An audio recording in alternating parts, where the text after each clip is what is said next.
Spider-Man is an interesting one when it comes to his whole thing. Spider-Man, does whatever a spider can is how the lyrics to his famous 60s cartoon theme start. For Spider-Man, it's always been about his spider-like abilities, but in some realities and stories, a line is crossed and his name becomes more an homage to his appearance and spider-like mutations than his abilities. Join me as we count down the top 10 monstrous alternate versions of Spider-Man. Number 10. Man-Spider. Man-Spider is a version of Peter who ended up mutating and having multiple arms from the main continuity. It was a pretty freaky time in Peter's life and happened after Spider-Man tried to create a cure to get rid of his abilities and return him to his normal old depowered self. Unfortunately for Peter, this definitely did not work as planned and instead just left him with 4 arms instead of 2. Basically the opposite of the desired effect, leaving him more freaky than normal, which was kind of what he was going for. There is a version of the 4-armed Spider-Man who actually ended up keeping the arms instead of getting rid of them, and he hails from the reality of Earth 1298 and is known as Man-Spider, obviously. I'm guessing that having a secret identity would be pretty tricky for someone like Man-Spider. Number 9. Savage Spider-Man. Savage Spider-Man had an upbringing among monsters, and for that reason can be considered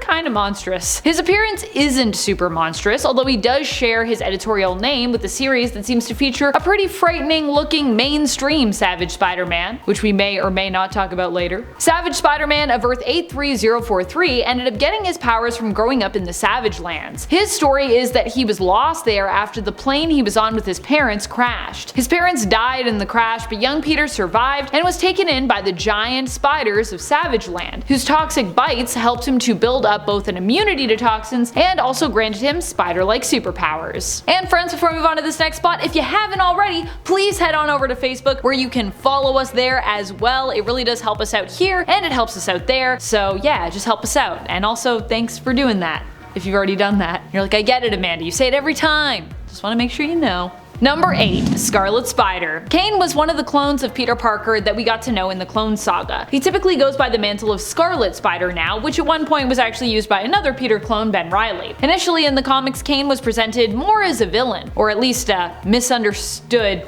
villain. He misunderstood hero. He wasn't really completely a straight up villain, but he did some shady things. He was a clone that was basically defective, and as a result his degeneration messed with his mind. He also came with the Mark of Cain, which was pretty monstrous, which allowed him to seemingly burn the skin of those he touched, typically leaving his Mark of Cain on their face. In reality, this was just a variation of Spider-Man's wall crawl power, as when Spider-Man crawls on walls, this is because of little hook hairs basically in his hands and feet, which allow him to stick. See the Sam Raimi movies for that in person. Similar deal for Kane, but he was using this to basically melt people's faces at the time. Number 7. Ghost Spider. Not to be confused with the other Ghost Spider, Gwen Stacy of Earth 65, this Ghost Spider is an alternate version of Peter Parker from Earth 11638. In this reality, Uncle Ben did not die and was there to help mentor Peter Parker as he continued on his journey as a hero. Peter here became not just a celebrity and an icon as a superhero, but was also a successful business owner and a philanthropist. However, in secret, he and Ben were working together to lure other Spider-Men from other realities to their world so that they could zap them of their power, killing them in the process in order to bolster Earth 11638 Spider-Man, transferring their powers to him and making him stronger. In the end, Spider-Man of Earth 616, who fell into this trap, helped Earth 11638 Peter Parker to see the error of his ways. Having a change of heart, this version of Spider-Man sacrificed himself to save 616 Peter, ending up in a coma as a result. He was returned to life by an alternate Sorcerer Supreme who needed his help, and then came back as the Ghost Spider, who kinda looks like a blue flame Ghost Rider.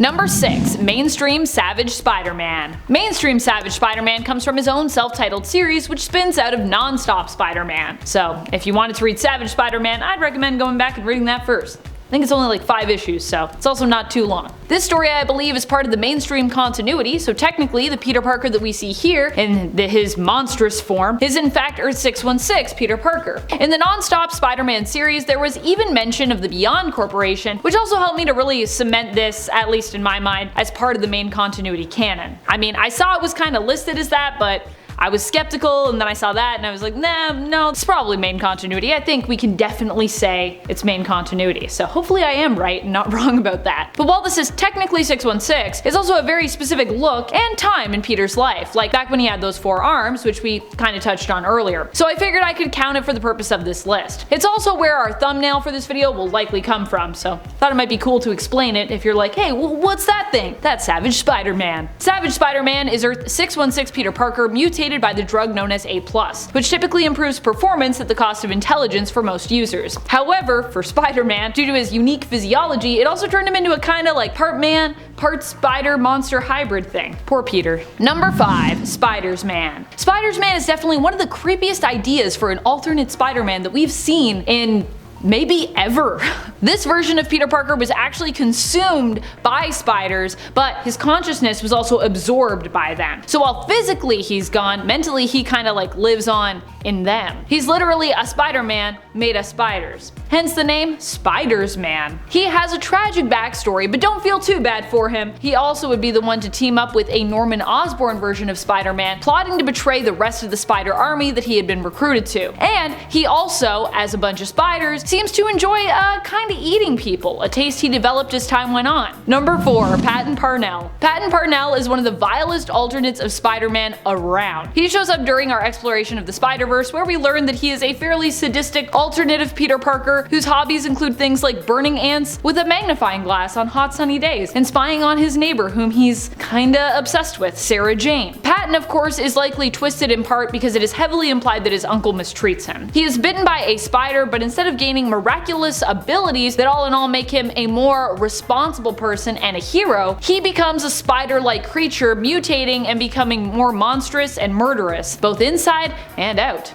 Yikes. Number 3. Poison. Poison is an alternate version of Peter Parker inspired by the Spider-Man story The Other. He hails from a what if where we explore the idea of what would have happened had Spider-Man rejected his connection to the spider within and rejected instead of embracing his role as a spider totem. This would have left Peter vulnerable basically to outside attack. Trapped within his cocoon with no way out, the symbiotic being that we often refer to as Venom sensed Peter's vulnerability and saw a chance to merge with him. Venom then leaves his current host Matt Gargan to forcibly connect with Peter, and together they become Poison. Poison is horrifying and attempts to recruit Mary Jane as his partner, but after she rejects him, he believes that the corpse of Gwen Stacy will suit him better. Oh dear. Number 2. Matt Gargan. Matt Gargan is known as the Spider-Man villain Scorpion, but at one point he too became an alternate version of Spider-Man. Albeit a really messed up and twisted version, as he served as Spider-Man for Norman Osborn's Dark Avengers, which is primarily made up of villains posing as heroic counterparts. In Mac's case, the heroic mantle he was made to fill in for was Spider-Man, although he wasn't so much Spider-Man but kinda like an alternate Venom posing as Spider-Man. His suit was made of the symbiotic being known as Venom, who was merged with him at the time, and was also like really juiced. But Norman fixed it so that he wouldn't appear as juiced. He still kinda got like a little giant.